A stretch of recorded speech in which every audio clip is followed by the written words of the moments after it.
Hi, my name's Tim. I work for an advisory company called BlueRock in the bookkeeping department, and I use Dext pretty much every day. It's one of the first things we set up when we onboard a new client, and we let them know that sending in invoices and receipts directly to us in real time is the best way to get a good professional bookkeeping service. Pretty much the first thing I do when I get to work is log into the Dext dashboard and have a look at what receipts and invoices have been sent through overnight from my clients, and this helps me to figure out my workflow for the day. Do I need to spend some time over here with this client and get them up to date? Is one that is generally busy a bit quieter today? Maybe I don't need to work on them until later in the week.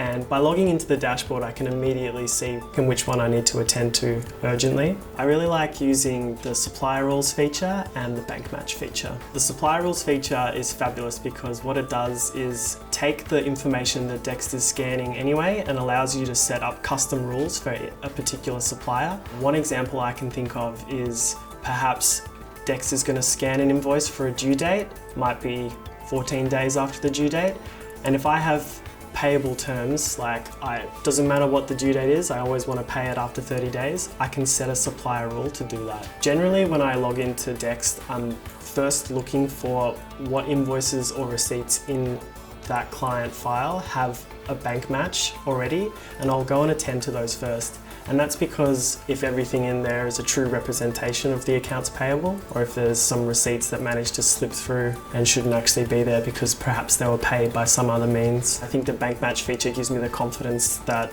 what's appearing in Dext is something that was actually paid.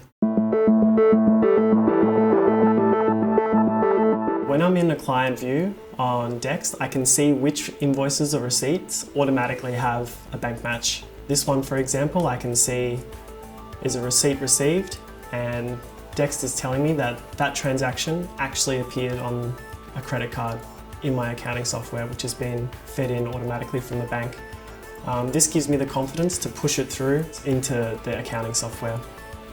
And the way I do that is I just autofill the payment and publish to my accounting software. For this one here that has a bank match, I would go in, I would have a look at it and figure out if the payment that Dext is picking up from the accounting software really relates to that receipt or invoice. If it does, I have the confidence to just publish it directly down to the accounting software where it's going to be reconciled instantly. And the reason I like that feature so much is because it saves me a lot of time having to flick back and forth between the accounting software and Dext. I can just see that it exists and publish it accordingly.